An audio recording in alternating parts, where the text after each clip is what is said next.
It's time to ignite your soul and unlock your full potential.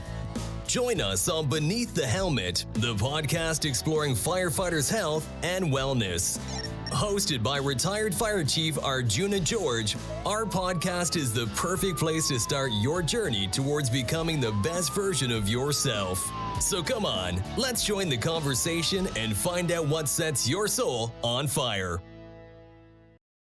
All right, everyone. Welcome to Beneath the Helmet. This is episode number 4. You're in for a real treat today. We have a special guest, Andi Clark, joining us. Andi is a burnout survivor, an excellent mother, and a wonderful wife to a police officer in Ontario. Andi is, in fact, based out of Ontario, Canada, and she's on a mission to help people navigate life and survive burnout. She's the owner of 911 Lifestyle and has her own podcast called Burnout Expert Podcast. In this episode, Andi and I will dive deep into her own burnout journey and the many tools that she uses herself personally, as well as what she teaches other first responders to use. Andi and I will discuss very important topics such as sleep, breathing, nervous system regulation, heart rate variability, which is HRV, which is a very critical thing for many of us to know about and to optimize if we can. And she also talks about a couple of new technologies out there, such as the Whoop band or the Aura ring, which I am definitely a fan of. And they help you increase your overall wellness, as well as your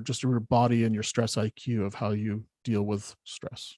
But before we jump into this episode, if I could ask a big favor of you all, if you'd be able to help us grow the Beneath the Helmet show by following us on YouTube, sharing any of our social media posts, as well as liking and listening to our show on any major platform. Each episode has special guests that share a unique experience, usually with tips and strategies to help us live and thrive in both our work and our careers. But by supporting the BTH community and this podcast show, you're also supporting those that are sharing those very vulnerable and powerful stories as well. For more information or how to connect with me, the show host, visit beneaththehelmet.ca. My first book, Burnt Around the Edges, may also be of interest to you. It's the book of my journey through organizational burnout and also mastering stress. You can purchase a signed copy through my website at burntaroundtheedges.com, but it's also available online at Amazon, Google, and Apple Books. Please enjoy this episode with Andi Clark, and until next time, stay well. All right. Welcome to the show. This is episode number 4 with Andi Clark. Thank you so much. Thank you for joining us today. So tell our listeners a little bit about who Andi Clark is. So this is a fire podcast, but I am the wife of a police officer. So we can put all the jokes on the table that you want for that one. And I myself have been in burnout. So I am a burnout survivor, a mom with 2 kids, and I work with first responders, helping them with sleep, resiliency, energy, and beating burnout. Fantastic. Such an important field that you're working in right now. So how did you get into this field? Were you always in this kind of support of first responders? No, I've been a coach for 30 years, and I used to with personal training, nutrition coaching, mindset coaching to a lot of high-end executives. And I'm in Toronto in Canada in the downtown core, working really with like CEOs, foes of businesses. And I also work with different athletes with a lot of performance optimization. Throughout that time, though, I was experiencing burnout myself. I was struggling with workouts, and workouts were what fueled me. I was athletic sports, being healthy has always been who I am. And I could not work out. And that really defined a lot of who I was. And I couldn't, just my body crashed so much, no matter all the tools that I had pulled out through my training career, through working background as well with massage therapy. Like I had so many body science backgrounds in what I was doing. And no matter how healthy I ate, I could not get myself out of burnout. And then there's about a 14-year period where I really struggled to work out. When I was pregnant with my second child, I did not have these supports in my stress system in order to give him what he needed in utero, and he was born in full burnout. Before my pregnancy, like all through that time in burnout, I had been going to my doctor. I had been going to specialists, getting tested, like gut specialists and hormones and all these things. I'm like, no, you're okay. No, everything's fine. Constant colds and flus to the point where I was coughing and had popped ribs and not healing injuries. If I was able to work out, injuries would take me out. And all of my training in what was supposed to help with your stress and what was supposed to be healthy never got me out of it. And it was once my son was experiencing similar issues, gut issues, skin issues. Oh, when he was able to speak, he would just cry in my arms and be like, Mommy, I'm so sad, like the depression, but then instant rage as well. And so through that, eventually, I was like, my mama bear came out. I'm like, I have to do something about this because this isn't just me going to doctors and saying, no, you're fine. This is my child as well. And eventually, I found a podcast that listed everything on adrenal fatigue. Mm. And I'm like, holy, this is a mix of my symptoms and my son's symptoms. This is real. And I remember stopping and sitting and thinking, holy crap, this is real. Because you go to your doctor and you say, I'm tired every morning, but you also look fit. Like I always had 6-pack abs, right? I still exercising as much as I could, eating as healthy as I could. I looked the fit version, but I didn't feel it and they didn't understand. And at home, the moods shifts and all of those things. So I, type A personality, started diving into everything that I could to get out of it for my son, for myself, lots of mistakes along the way, figuring out different things that helped each of us. And then we got out, and I remember talking with a couple of my husband's colleagues about what we were experiencing. And they were like, oh man, can you help me with my sleep? And one of these guys was major football player, hockey player, like major athletic and on very specialized teams in policing. And he was getting to the point where he was struggling to work out again, where injuries were taking him out, relationship struggles because of the moods and all of that. So I started just helping him with his sleep and getting things back on track with him, just with things that we did. And then I had a couple of other colleagues that were like, hey, can you help me with this? And so I started just helping them, and it expanded where I started realizing that suicide rates in police officers at the time, this was like way before COVID, way before 2018. And suicide rates were 3 times that of line of duty death in the United States. In the United States, stats of line of duty deaths are already high. And so I just knew that I had to help. So I started in 2018 helping my husband's colleagues. That spread to where now I work with first responders all over North America, UK, a couple in Australia that I work with. Beautiful. I love how you mentioned the podcast is where you heard about adrenal fatigue, because I'm hoping that this podcast and your podcast as well extends that reach to those people that are less knowledgeable about what is going on with their own bodies, their own body IQ. And that's no fault of themselves. That's just, we've never really had the time to learn about that and never been educated in that. So you really have to investigate it yourself. And I think hopefully our podcasts allow that reach to go even further. Yeah. And it's frustrating as well when you go to your doctor and you say, hey, I think I have adrenal fatigue, because when we're looking at medical diagnostic things, adrenal fatigue is not a medical diagnostic. We get HPA axis deficiency, and there's a couple of other scientific terms and names for it. But what we as individuals that aren't trained in all of that back science, when we hear what somebody's saying of adrenal fatigue, which is HPA axis deficiency, when we start looking into that, we're like, man, that's me. But then they may go to their doctor and they're like, oh, there's no such thing. Yeah. So it can get very frustrating too. And you hit all these walls too, that even if you are trying to educate yourself in it, there's a lot of walls that you bump into, because there's a difference as well between, quite often when you're in adrenal fatigue, you're not yet in a disease state. You're not in an emergency state.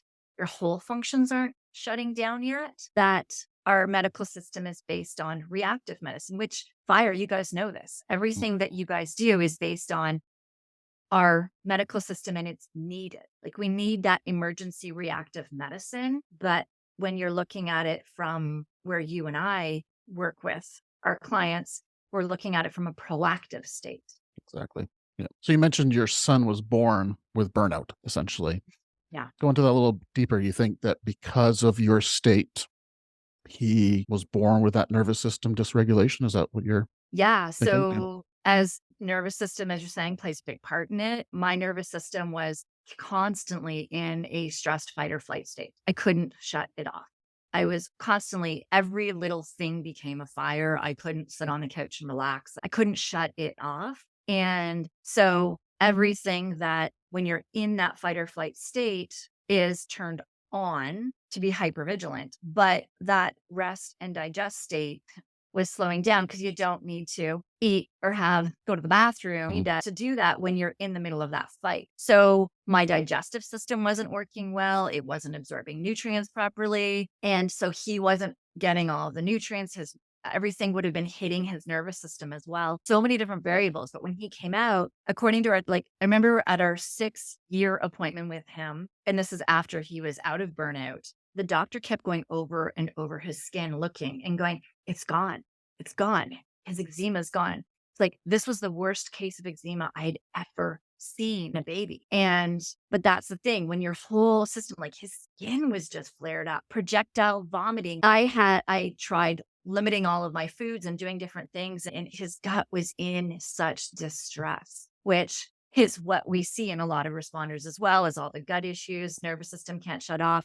He would react quick to things, sounds, noises really affected him. It's just absolutely unbelievable. And I mean, to this day, he knows so much about working your nervous system and being able to get himself out of it and have that control, that as much as this is suck for him, I'm like, you have more skills than many adults have now. Totally. But yeah, he has so many of those symptoms. It was unbelievable. That's incredible. And I think it's a good message to send to the listeners about this can transfer through pregnancy, through our kids, and probably even just through our partners. By being around other people, you're going to start to feel more anxious, more nervous, and that will spread as well. So that's an interesting thing you brought up there. I speak to many officers, fire, EMS. I speak to a lot of the females who have had miscarriages as well. I had a couple of miscarriages first as well. And miscarriages are in reproductive issues. So either partner is highly stressed. You may have more goals reproductive. Your hormones are off on the reproductive side as well. Your libido may be down, all kinds of things that getting pregnant, staying pregnant, and giving your child in vitro what it needs while you're in burnout is really tough. That most of the responders that I work with, their kids, if they were pregnant while they were on the job when they didn't know how to get themselves out of that stress state, do find that their child as well may be a little more emotionally reactive and a little more, sometimes milder of the symptoms that the parent that I'm working with has, but the kids sometimes have it too. It's incredible. It's very interesting. So your husband was a police officer, or still is that correct? Still is, yeah. Still is. Yeah. You mentioned earlier when we were talking that you saw signs in him that you started to see in yourself as well, such as sleep and stuff like that. What signs were you seeing in him that you also saw in yourself, that you're going through some sort of stress? So in the beginning with him, he could sleep forever. And it didn't matter how much sleep he got. It would take him hours, sometimes an hour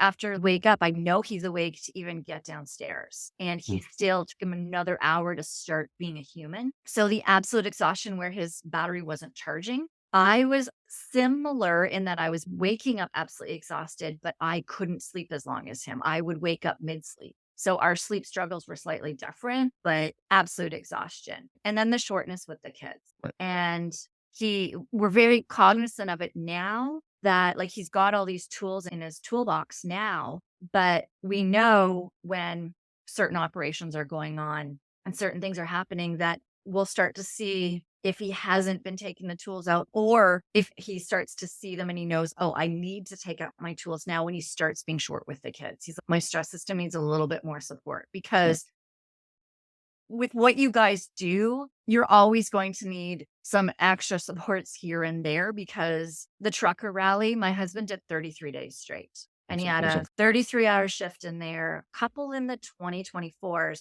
But it averaged out over those 33 days of being 18 hours, which means 6 hours in between shifts to come home, sleep, get ready, do all of his things, right? So we pulled out all of the tools during that. But had he gone into that burnt out, it would have been hard to have been able to have maintained him. So it only took him probably 3 or 4 days to recover after. But as we knew it was starting, we pulled out all the tools. And that's what I hope, and both of our missions are, is to provide people with those tools. They can be proactive. And also when they know their triggers are occurring, they can pull out those tools. So that's the whole mission that we're on. Yeah, we have to be realistic because you can go through this list of all the things you should do to manage stress, but there's certain things with shift work, with 24-hour shifts, with calls being all of the time, with all kinds of stressors that are occurring for responders just on a day-to-day basis that we need to sometimes go, okay, this is one that we need actually some extra tools to pull out to help this, that just the regular maintenance that works for a civilian is not going to work for you. What would be some of the go-to tools for your family? Would be something you want to share with the listeners? It's going to sound silly, but the two things that my responders all swear by and that really work for us is hydration and breathing. It sounds so silly, but these are the basics. And if you think about everything that you do, this analogy that I have is of like a pro athlete. You think of a pro athlete, right? For them, the things that they need to do to get from silver to gold, those tools are going to be different than the tools that got them on the podium. If they only focus on the tools that are going to get them from silver to gold, then and not going to do the tools that got them onto the podium, then they're going to actually fall off the podium. So hydration and breathing they're the base tools. The really base tools. The stuff that gets them from gold, silver are the things that we brought out when my husband was like in the trucker rally and needed to do like those 18-hour shifts back to back. That's when we brought out the podium level, the medal winning tools. But the ones to get on the podium. So if we think about it, our body is 60% water. So if you look at your body right now and think 60% of that is water. And every time you drink a cup of coffee, you deplete as well a cup of water from your body. So with those two things in total, the odds are most everyone is dehydrated unless you are really focusing on getting your water in. And the first thing that your brain or your body does is it actually decreases the water from your brain when you're even at the start of being dehydrated. So your focus decreases, your ability to handle your moods decrease when you're dehydrated. So that's just a quick and easy thing that you can do on any shift, anytime, 24 hours a day. Couldn't agree more.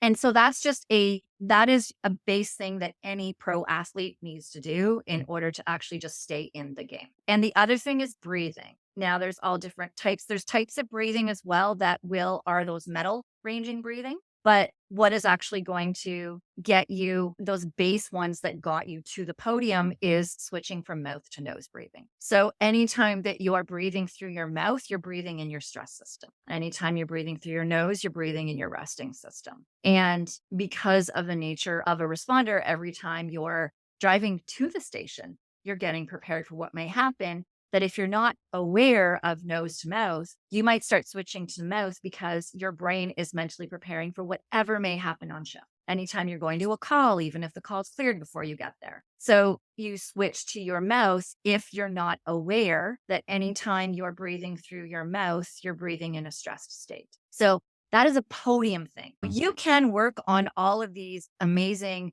breathing tactics that are going to get you from that silver medal to the gold medal. And the things that were definitely helping my husband during the trucker rally, the things that my son and I take out, all of those. But if you're not focusing 24 hours a day of making sure that anytime you notice you're breathing through mouth, you switch to nose, then those other things aren't going to bump you up in the medals. Love it. I couldn't agree more with hydration and breathing. I think breathing for myself as well as hydration were two key factors in my recovery and the reason I burnt out as well. I had several episodes where my nervous system was severely dehydrated. I thought I was drinking enough water, but looking back at it now I was severely dehydrated for most of my career or most of my adult life, let alone. So how can people drink more water? Any thoughts, sir? Some people hate water. They do. Absolutely. So let's go first if you're okay with water. You can flavor it. You can add like some fruits and vegetables.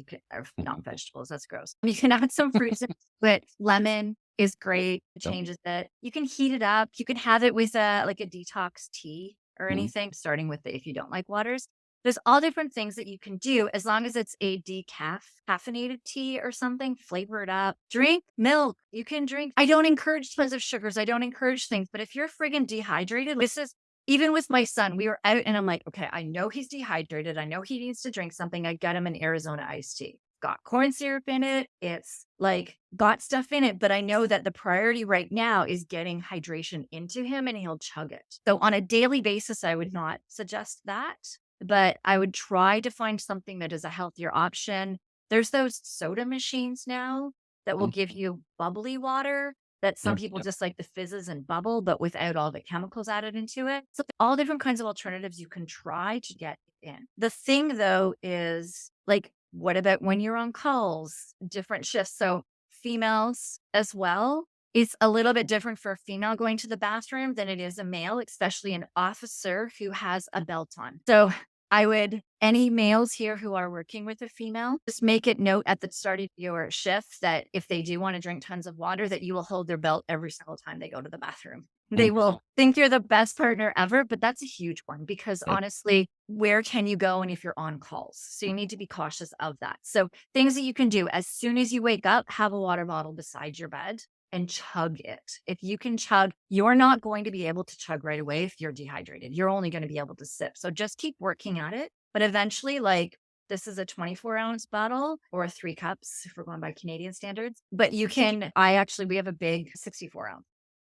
that we bring with us and we just chug a lot of it. So you chug it as soon as you wake up and then chug another one before you leave work, depending on your commute. Already, if you've done that, you'll have had, if you do 224s, you'll have had 50 ounces of water already. So you're starting your day with tons of water. And that way, if you can't get it all during your shift, you've already made sure that you can get it. If you can get more during your shift, phenomenal. So you're prehydrating. And then as soon as your shift for fire, it's a little different because you're 24 hours. So just if you set something as a trigger. So if it's every time you go into the kitchen at the station, you grab a glass, fill it up and chug before you get whatever you were going into the kitchen for. So set some sort of a trigger in order to encourage you to, okay, when I do this is going to happen. Yeah, build that habit, that muscle memory of walking in the kitchen and you grab a glass of water. Yeah, it's a good idea. What's your thoughts about adding good salt to your water when you're drinking it? Any thoughts? Himalayan or Celtic salt, phenomenal. So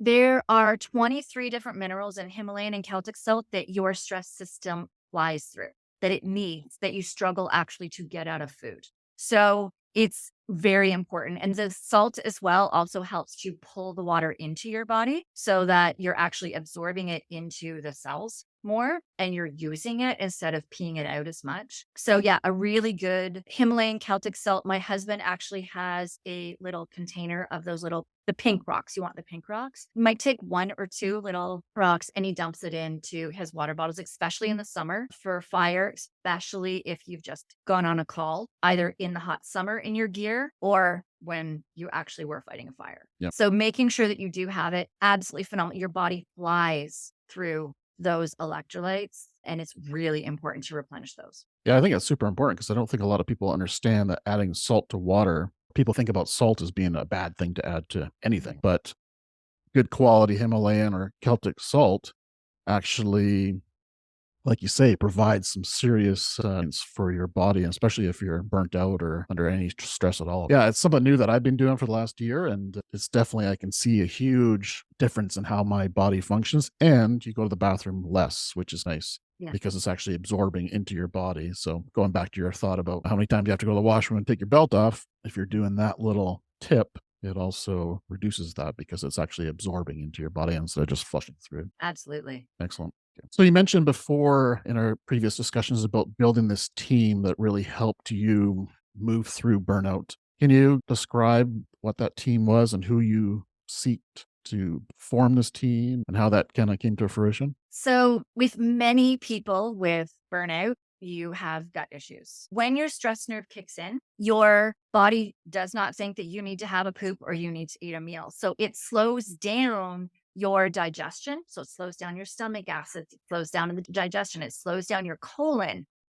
And because it wants to save that energy so you can have energy to actually physically fight the fight. So anytime you're going to a call, anytime you're breathing through your mouth, if you realize you're breathing through your mouth, your digestion has slowed down. With most people in burnout, there's some sort of digestive issues. We have so many responders that are taking proton pump inhibitors or antacids because their doctors have told them that they have high stomach acids when not one responder that we have tested, not one has tested high. They've all tested low, every single one, but it's the same symptoms, feeling that indigestion, that heartburn, that coming up your Mhm. esophagus. If anything, even if it's mild, if they're not really feeling like they've got gut issues, then there's usually a stomach acid imbalance, at least, that we work on a little bit. So I had major gut issues. My son had major gut issues as well. You can have constipation, diarrhea, mix of both, and just struggling to break down meat or raw veggies just come out the same way they came in. It could just be indigestion, heartburn, bloating, gassy. And so depends on what your symptoms are, will depend on what your treatment needs to be as well. So for my son, it was a little bit different than me. So I'm really searched. I went to a couple of different gut experts and different ones with different treatments. And one helped with a little bit of my gut issues. Another one helped with another one. And I was able to finally get all of that resolved on the gut portion. And then hormones was another one that I needed help with. So every time, there's so much that's involved in this. So the way that I describe your stress hormones is like a mountain. At the top of the mountain is a hormone. You don't need to remember the name, pregnenolone, but it splits. And so you imagine at this mountain that every time that this hormone is coming down, it's like a river splitting down this mountain. So as you're getting down, this river splitting into more and more mountains. At the bottom of that mountain is where you have cortisol, which are the ones we hear all the time. That's like your stress hormone. We have testosterone and we have estrogen. Those are at near the bottom. DHEA is in the middle. There's a couple of others that you hear about, your main players. Melatonin's in there. And so what happens is that as you're going down this mountain, they're all supposed to flow evenly so that at the bottom of the mountain, all of these little rivers are getting water flowing to them, or the proper hormones flowing to them. And everything works as is. But what happens is we get sometimes a rock slide. And one of those hormonal pathways gets shut down and you get a rush down the other side. So for instance, if when you're in a stressed state, your body, whoosh, I need cortisol. I need more and more cortisol. Every time you're having coffee, every time you're breathing through your mouth, every time that you're in a stressed state, your body is saying, I need more cortisol. And it's almost like it sends like a rock slider blocks off where the pathways were up above so that only everything can rush to that cortisol. And so some of those pathways get blocked off and they're not doing their proper job up above to give cortisol what it needs. And then cortisol starts depleting and it starts sometimes stealing from testosterone. So we have guys that we've only had one. So since 2018 of the guys we've tested, only one has ever tested actually low testosterone. We don't do it by blood test. A blood test will show that you're low testosterone. But if you're testing this whole map, this whole hormonal pathway, then you can find out where in this river going down, is there a rock slide, or where is there too much coming down on one side and not enough going in another, so that by the time it gets down to testosterone, that testosterone is low. So the test will show us that the testosterone is low, but it's because it's not getting the water, the hormones are not getting down to the bottom of that mountain. Great analogy. Yeah. And then we also have estrogen, that testosterone often gets converted into estrogen. So if you're somebody who's tearing up a lot, we have some guys whose kids have made comments about like how much their dad tears up from Facebook posts or Disney movies and all that stuff. Quite often that is estrogen. The testosterone is changing and being stolen into estrogen. And when they're being amped up, that's the testosterone going into cortisol. So it's really important to check the whole map. So yeah, at the start too, I had my doctor doing blood tests and telling me, oh, your cortisol is really low, but we're just going to keep an eye on it and all of that. But eventually I found the right practitioners who did, it's called a Dutch test, who do this 24-hour urine Dutch test. And they check during that 24 hours, they check the whole pathway of your stress hormones. And it turned out my DHEA up high was super low and a couple others up higher were super low. So it wasn't even getting to cortisol. So it wasn't an issue with my cortisol. It was higher up. And the things is different for everybody. Doing a Dutch test has been phenomenal in that aspect and really checking out the hormones. So with that, we have the hormones, we have the gut. So my background is in massage therapy and training, personal training and all of that. So I dove deep into the nervous system. So learning all of the ways to really be training your vagus system and getting yourself out of. So it's a bit of a combination of those three, but then there's also diving into why are you constantly getting into that stress state too? And figuring that out and working into that. I have to learn as well about working out, figuring out if you're wearing 100 pounds of gear on shift and you're going to calls, that's like a hit workout. Even if it's cleared, if you have to get in and out of the truck, you've done a hit circuit. So trying to figure out, even if a call was cleared, how much did that stress your body and how much reserve do you have still to work out? You want to push yourself to the tops of those reserves, but you want to do it in a way that is not going to push you over into overtraining. So you still want to get those benefits of pushing yourself in stress without the overtraining. So it's really starting to understand what days can you hit it hard in the gym or hit hard in your training exercises, and which days do you need to actually focus on recovery. Yeah. In order to not get into overdrive on the physical side as well. There's so many elements. There's so many pieces in this. Yeah, I think the recovery part is a key piece in this, right? Because I think we push, but we always say if you're in a recovery day, it's actually you're being lazy. So yeah, recovery is just as important as pushing it hard and exercising, right? So having that time for your body to recover, rebalance, come down in a homeostasis, I think that's a very key message. Absolutely. And the thing to think of too, like this hormone test, as I'm saying, sounds great. But if you're continually living in a stress state, so I could go and get this test done and they can tell me what is off in this on the mountain where my hormones are off on the stress pathway, and they can try to fix it. And they may get some success with it, but if I'm not decreasing how often I'm living in a stressed state, it's going to continually throw off those hormones. Yeah, you got to get to the root cause of your stress. That's going to give you information about your body IQ, your stress IQ, but it's not going to solve the root cause of your stress. So we need to work on those foundational pieces, which is where breathing is the start of the vagus nerve training as well, where it's really important to start with. Awesome. And sleep is a big part too. So you have to look into that aspect as well. Is, are you getting a quality sleep? You're able to. In between calls, what's your sleep like? When you're on days off, what's your sleep like? I'd love to know some more about how first responders, police, fire, paramedics, military, you name it, can get better sleep. Any thoughts there on that? Because in the rotational world, so either you're a volunteer or you're a career first responder, your sleep schedule is going to be very interrupted, very irregular. Any thoughts there on how first responders could improve their sleep? If we're going to talk about improving their sleep, quite often many don't know why they should improve their sleep. The thing is, with all first responders, your normal of what you believe is normal is so skewed.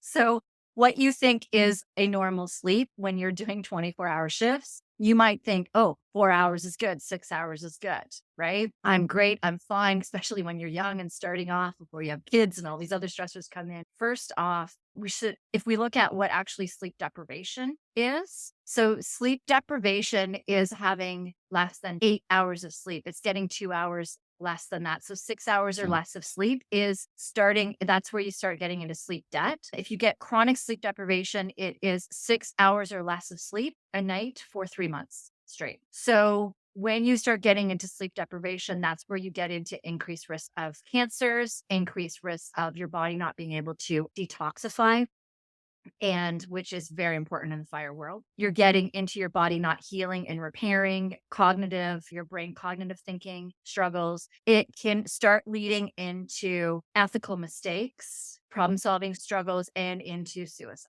And we're starting to see this. Chicago and New York police departments, their suicide rates this past month is astronomical. And when Chicago got defunded, they were mandatory, I know, for 3 months that they were not allowed a day off, and they do 12-hour shifts. So you've got your 12, but there's a lot of overtime as well, because when you're in the middle of a call, you can't get off shift, and they're so short staffed. So 12 hours, let's say you do get off, you only have 12 hours to commute home, see your family, try to sleep, and commute back. And they've had 2 stints like that I'm aware of, possibly more. New York, I know, had something similar to that too, and their suicide rates are.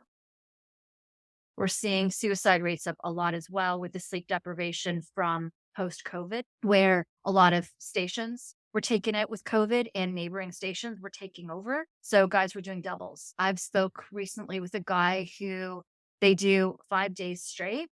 And if he's on the ladder truck, he said that's only 2 to 3 calls. But if he's on the engine truck, it's 10 to 15 calls every 24 hours. with the station that he's at. So he's not getting sleep for those 5 days. And so we really need to, first off, I think, start looking at even the way that shifts are designed. There's 10 and 14s. There is volunteer organizations that are sporadic. They're doing their own job and then all of a sudden responding to a fire. Yeah. And now there's the new 24 hours, which is not, I wouldn't say it's mainstream, but it's becoming more and more across North America for sure, that 24-hour All I shift. hear about. I rarely hear about anything other than 24s for fire. So the strategies as well for sleep are going to be bit different based on where you're at and what you're doing. If you're at a busy station that is 10 to 15 calls or more, and there aren't large blocks, then your sleep strategies will be different than somebody who is maybe more rural, and you might have one call a night, but you might not. But the call that you do have is a long call because you still have a lot of distance to travel to get to the call and distance back. So there's different factors to always take in when it comes to sleep as well that we need to dive into. The main staple with all of them, though, is telling your body when it's time to sleep. And that's the thing when you are working all over the place and all over, your body doesn't necessarily know. So trying to be as consistent as possible with your bedtime on days off when you're on a 24, on days off and on shift, regardless, like if a call comes in an hour or two later or something, if you can try to keep your bedtime consistent, that is, studies show the actual best strategy for being able to make sure that your body knows when it's time to sleep. Because that's not possible, that's where magnesium quite often comes into play. I want to say I'm not talking magnesium citrate. Magnesium citrate loosens your bowels. So try a biglycinate or bisglycinate or a magnesium 3 and 8. Taking that, what happens is your cortisol. When you're awake, your cortisol sits in your frontal lobe of your brain and it gives you energy. So if you have a lot of cortisol sitting in the frontal lobe of your brain and you're trying to fall asleep and 50 million thoughts are going through your head, it could just be about, like, honestly, when you last filled up the air in your tires, like simple things. It doesn't have to be anything. It could be more stressful thoughts. But if you just have all of these thoughts and you can't fall asleep that tired and wired, that's often cortisol sitting in the frontal lobe of your brain. So what magnesium does is magnesium sends a signal to that frontal lobe of the brain of, hey,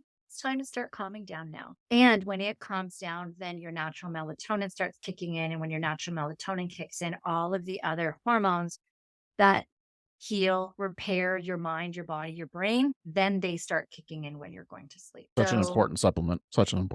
And magnesium as well. Most people in North America are deficient in it because the amount of calories you would need to consume to actually ingest the daily required amount for a non-stressed person of magnesium is ridiculous. It's pretty much impossible. I don't normally talk about many supplements because they are so individual to people, and some make melatonin. Not everybody needs it. It's not good for everybody. So you really should find out what your body needs for most things. That magnesium, most people are deficient in as well. Every single time your stress system kicks in, magnesium is sent out into your bloodstream. So if you're also, every time you go to a call, every time you're awake at night, even for a call, your body is pushing out magnesium more. So many are depleted. We get restless leg syndrome from magnesium deficiency. And so it's just such a great supplement, but it's one too, where if you get a call an hour later or 20 minutes later, it's okay, because you can take magnesium in the morning too, to just help to supplement your body for a magnesium deficiency. Yeah, that was probably the number one supplement for myself to start taking 2-3 years ago. And now I take it in the morning and at night, and it's a game changer for sure. Yeah. So we usually start guys with it at night because the sleep is usually the issue, and they figure out so it's 400 to 600 milligrams per day for an adult male, 200 to 400 for an adult female. And so that's Canadian guidelines. And so we usually start the guys with, let's see what 200 does for your sleep. That's not working. Let's see what 400 will do in 6. Now, it may not, because you may be in such a heightened stress state that it may not calm that tired and wired enough for you. But we usually keep that at night until we get enough strategies going where we're able to calm that tired and wired and you're able to fall asleep and figure out that dosage. And then we move the rest of the dosage down to the morning after. Once we figure that out, it's a process. That's 6 months or so to a year to get there. So if people are getting 4 hours of sleep at night, 6 hours of sleep at night, how's that impacting their health?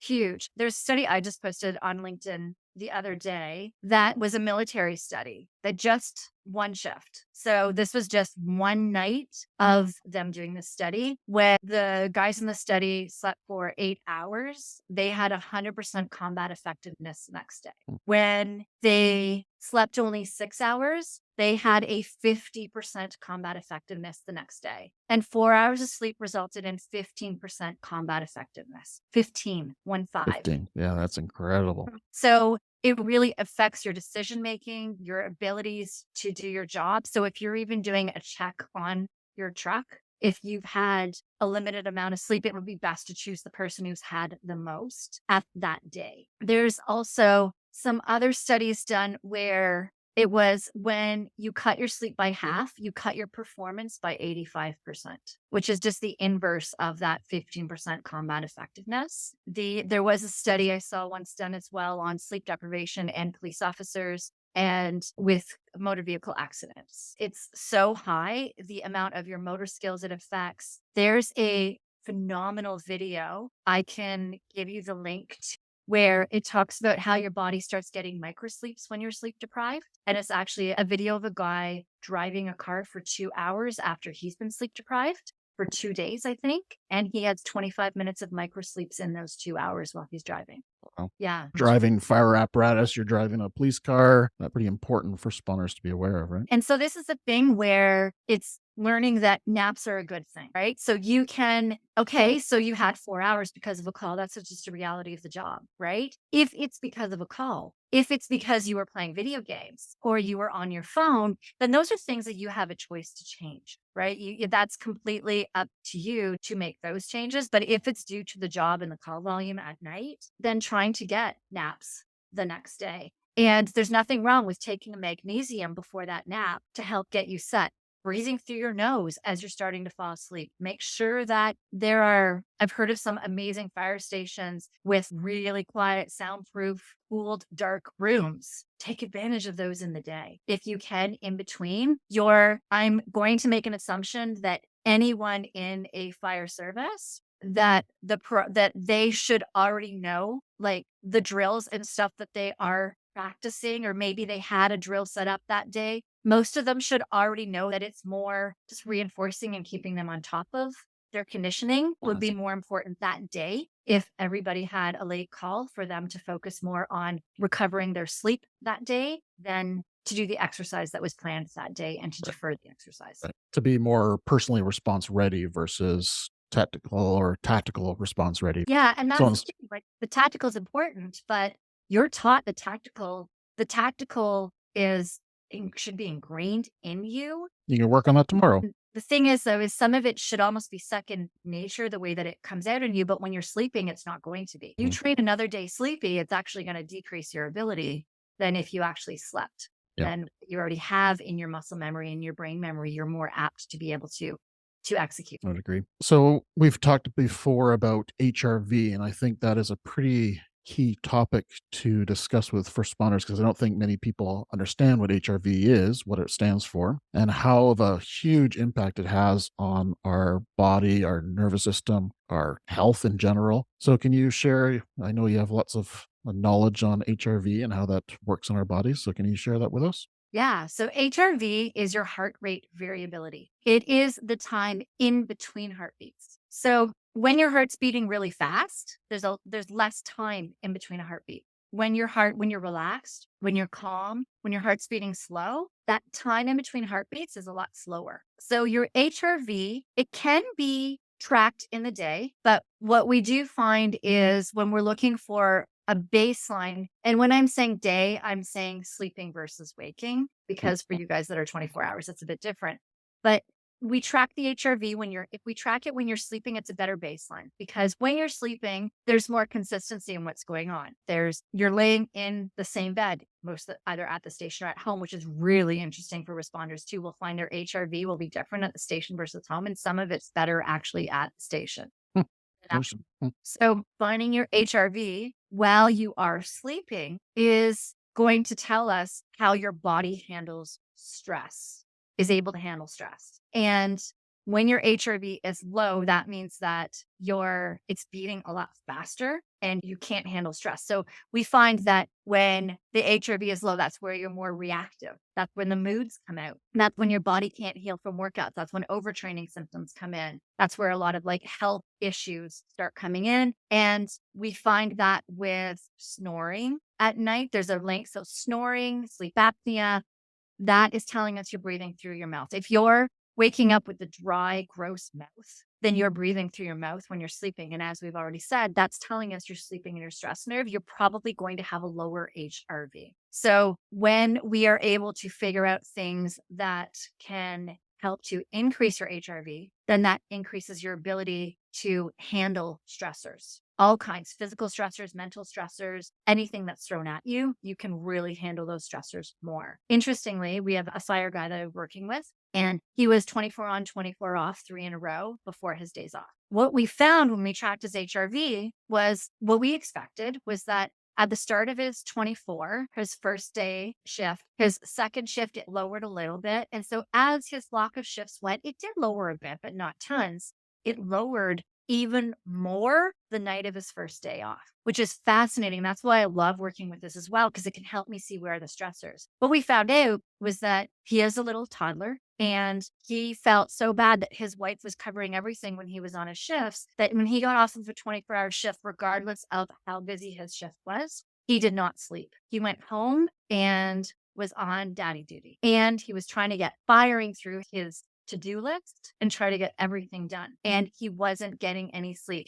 When his daughter was napping, he wasn't napping. He felt, no, I need to be doing all these other things because I need to make up for that family guilt that really a lot of responders too. And so we found out that the family guilt was actually the biggest stress trigger for him on that day. Once he started seeing those stats, he started to change some of his habits.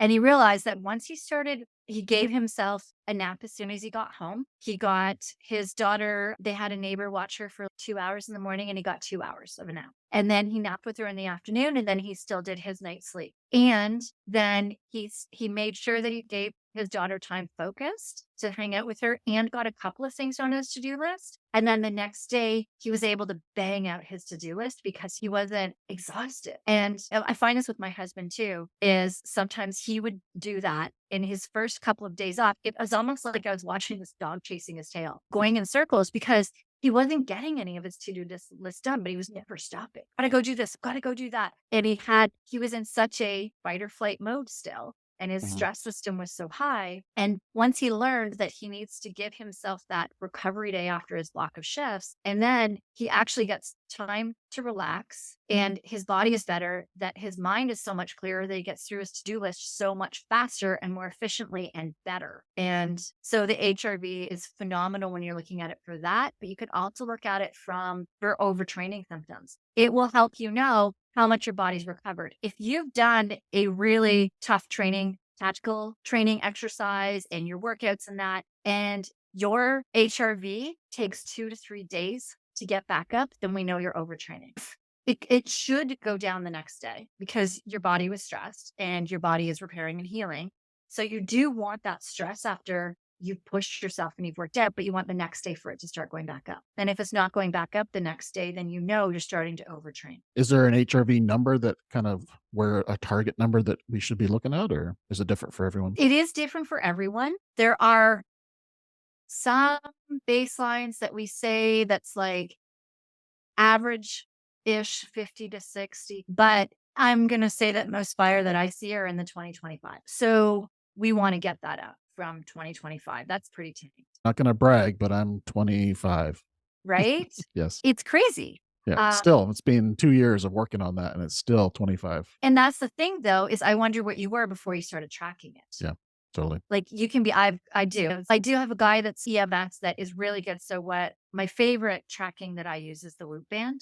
I love it. And it also gives you, it just started this week where it'll give you your strain score during the day, not just your strain score after, like during your sleep. And so you can actually tell how much going to a call stresses you out or how much situations at home stress you out. And you may find out that you're more stressed out with things at home than you are actually at the station. So how can people monitor this? You talked about the Whoop band. Is that Yeah. the only way, or can you do it through other smart devices or? Yeah. So there's the Whoop, Oura Ring, and the Apple Watch. I'm naming the Apple Watch just because it is widely worn and it does have, you can get HeartMath, I believe. Yeah. HeartMath is an app that comes with it. And there's one other app that you can get that will do your HRV with an Apple. Now, the thing with an Apple Watch versus an Oura Ring or a Whoop band, as well as, so let's take the Oura Ring and the Whoop band, all of their research and development has gone into HRV, has gone into your sleep stats. With the Apple, their research and development has gone into so many different things that it's an external app that you're using to track it. And if you're using like a Garmin or a Fitbit or all of that, a lot of those are designed, all of their research and development is mainly designed for daytime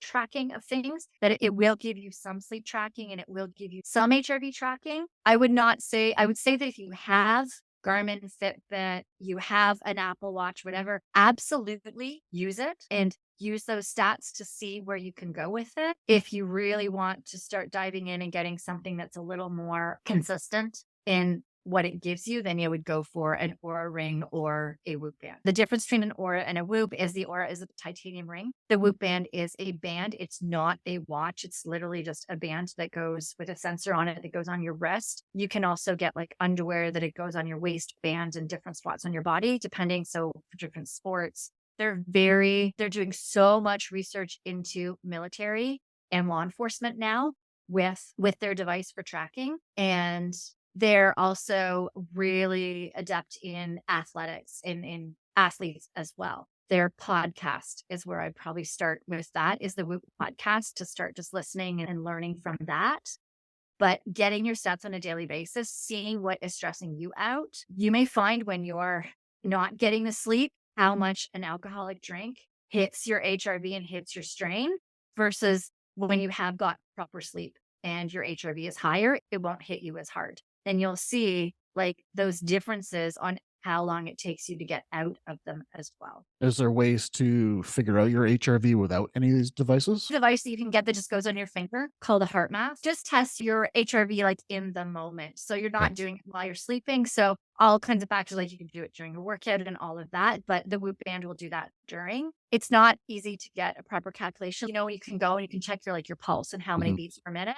You can think, okay, if I'm 60 beats per minute, then I'm like 1 millisecond in between heartbeats. But it's a harder calculation because your heart, it varies. Heartbeat is not exactly the same time apart. When you have a device that does take your HRV, it will give you an average over time. Yeah, I think it's a wise investment for any first responder. I personally use the Aura Ring. I'm definitely looking at the Whoop band as well, because it just gives you so much intel on how your body's operating every single day. And if you can wake up in the morning with a readiness score or some sort of data that says how you recovered last night, some kind of projection for how the day is going to unfold for you, that is serious information for somebody to have who's especially in a high performance job like police, fire, ambulance. Yeah. The thing as well is that when you're feeling like crap, the changes that you're making, you may not notice. Like I said as well, with magnesium, it may not calm down your tired and wired completely, depending on what all is going on. But if you have this data that's tracking you, so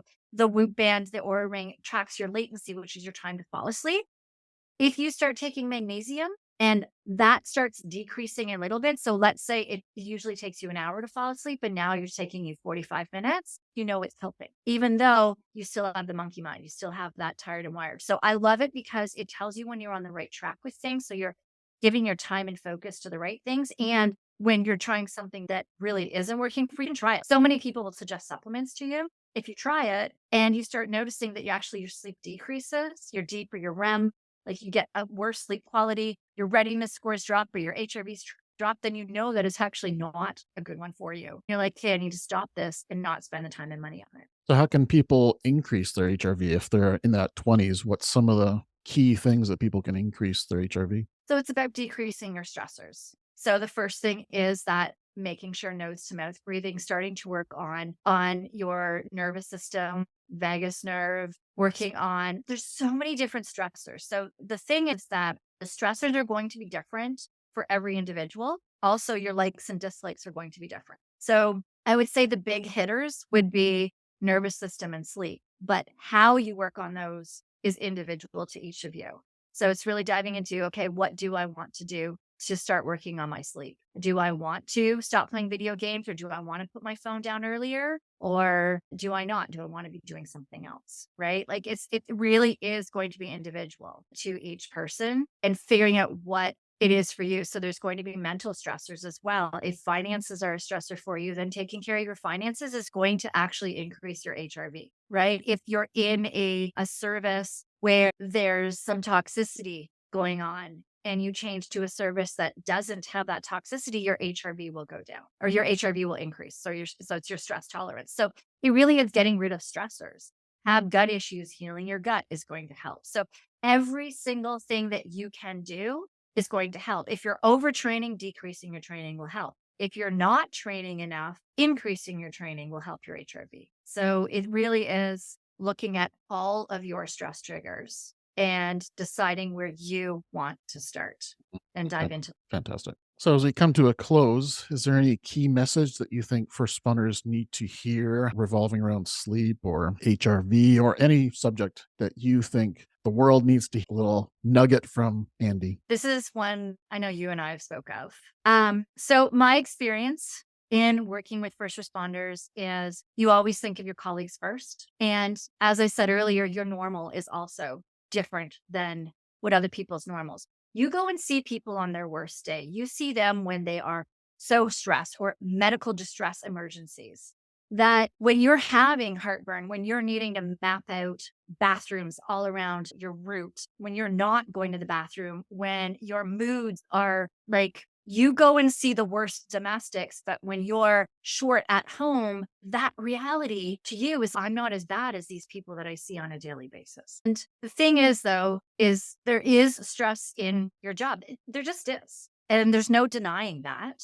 And just like you work out and you do everything in order to stay as healthy as you can in the job, we're missing that key piece on working on your stress system, working on adapting the sleep to work for you, working on making your workouts work for you, making your everything in the job and the stressors work for you, so that you are managing them as best as possible, so that you can go actually get onto that podium and then go from that silver to the gold. The thing, though, as you and I are very aware of, is most of the time that people come to us is when they're not able to do the job anymore. They're either medicaled out, or they can't do the job anymore, or they know they have no other option, because if they don't deal with this, they're going to lose their job and their identity. So I guess my biggest thing that I would like anybody who is thinking about this is, if your sleep is not 8 hours of quality sleep, what is the harm on starting to work on it now? If you also don't feel that maybe people are approaching you and saying, hey, I'm worried about this medical condition with you, or hey, you're getting a little short with people, or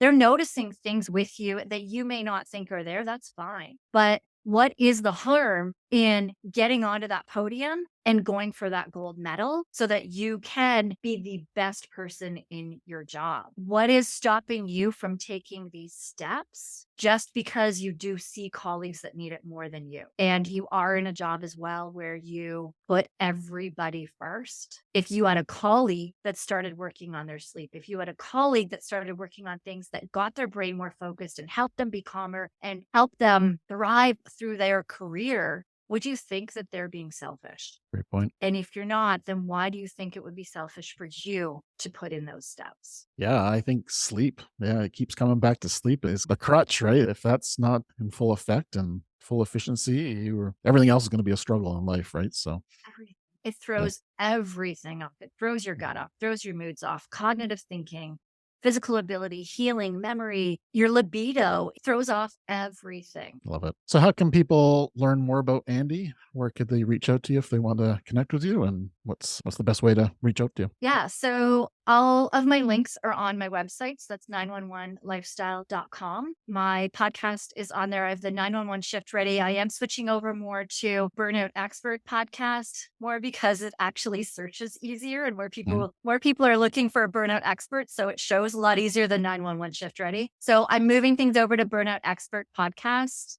And you can find all of those details on the 911 Shift Ready Awesome. website. Email me if you have any questions as well. It's Andi, ANDI, at 911lifestyle.com. Awesome. And all that will be in the show notes as well. Andi, it's been an absolute pleasure. You are a wealth of knowledge when it comes to everything we talked about today. And I know you have a real passion for sharing this subject with first responders in particular, but in general to the whole world. So just want to appreciate the time you spent with us today, sharing your wisdom, and you are making a difference in our world. So thank you. Thank you. And thank you to you as well. I know you and I can geek out on this. Oh, yes. It's absolutely amazing to see that there's somebody else as well that's doing this in the world as well. So I'm so grateful. It really does take a village. We're It does. going to do it. Yep. Fantastic. Thank you so much, Andi, and stay well. Thank you for tuning in to Beneath the Helmet. We hope that this podcast has provided you with valuable insights into the world of firefighters' health and wellness. Remember, caring for your physical, mental, and spiritual well-being is crucial to achieving optimal performance. Join us next time on Beneath the Helmet for more inspiring conversations. Until then, stay well.